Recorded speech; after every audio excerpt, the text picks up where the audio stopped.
అందరికీ నమస్కారం.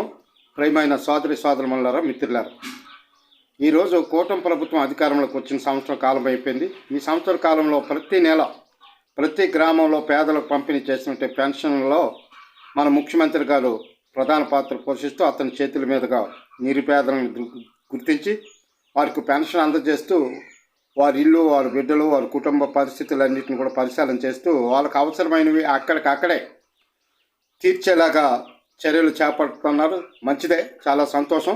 మేము గతంలో కూడా ఒక కుటుంబం వైపే చూడకండి, అలాంటి కుటుంబాలు రాష్ట్రంలో చాలా ఉన్నాయి, వాళ్ళని కూడా దృష్టిలో పెట్టుకొని విస్తృతంగా సహకరించాలని చెప్పేసి మేము విజ్ఞప్తి చేశాం. మరి ముఖ్యంగా ఈరోజు శ్రీకాకుళం జిల్లా పాతపట్నంలో మరి సోమేశ్ కుమారుడు విజయ్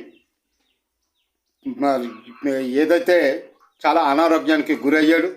ఇప్పటి వరకు వాళ్ళకు ఉన్నటువంటి స్థామత ప్రకారంగా దాదాపు ఒక 20 లక్షలు ఖర్చు పెట్టి అతను ఒక డ్రైవర్ అయినప్పుడు కూడాను కొడుకుని వదులుకోలేక నానా అవస్థలు పడుతూ ఇబ్బందులు పడుతూ ఉన్నాడు. ఈ సందర్భంగా కూటమి ప్రభుత్వం ముఖ్యంగా మన ముఖ్యమంత్రి గారు చొరవ తీసుకొని పెద్ద మనసు చేసుకొని ఆ అబ్బాయికి అవసరమైనటువంటి కిడ్నీలో ఆపరేషను, కిడ్నీ మార్పిడిలు వీటికి సంబంధించినటువంటి ఈరోజే ఇప్పుడే తక్షణమే వారికి అవసరానికి ఆదుకోవాలని, అలాగా ఆదుకోవడంలో ప్రభుత్వం పెద్ద కష్టమైన పని కాదని చెప్పేసి ఈ విధంగా నేను విజ్ఞప్తి చేస్తూ ఉన్నాను. మరి యొక్క బాలుడు 10 ఏళ్ళ నుంచి నరక యాతన పడుతూ ఉన్నాడు. కష్టాలు పడుతూ ఉన్నటువంటి ఆ కుటుంబాన్ని ఆదుకొని ఒక 20 లక్షల రూపాయలు ఇప్పుడు ఖర్చు అవుతుందని చెప్పేసి డాక్టర్లు చెప్తూ ఉన్నారు. మరి ఆ కుటుంబంలో ఉన్నటువంటి తల్లిదండ్రులు ఆ బాధ, గాథ, వేదన, ఆవేదన ఒకసారి ప్రభుత్వం గమనించాలి.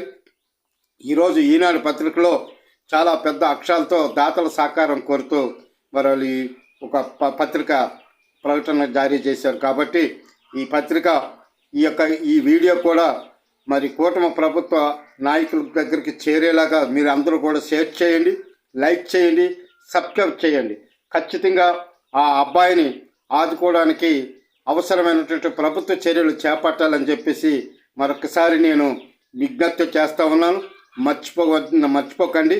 కొంచెం ఎన్నో తీరిక లేకపోయినా ఈరోజు మీరు గడప గడపకి ఇంటింటికి ప్రచార కార్యక్రమాలు చేసుకుంటూ ఉన్నారు. మీ మంత్రులు, మీ ఎమ్మెల్యేలు అందరూ కూడా అందులో భాగంగా అభివృద్ధిలో భాగంగానే భావితరాలకు పనికొచ్చినటువంటి ఈ బాలుడు తాలూకా ఆ తల్లిదండ్రుల తాలూకా మనోవేదన, ఆ బాలుడి తాలూకా ఆ జబ్బుని బాగు చేయడానికి, అనారోగ్యంలో నుంచి ఆరోగ్యపరం చేయడానికి ప్రభుత్వం చొరవ తీసి ఒక 20 లక్షల రూపాయలు మంజూరు చేయవలసి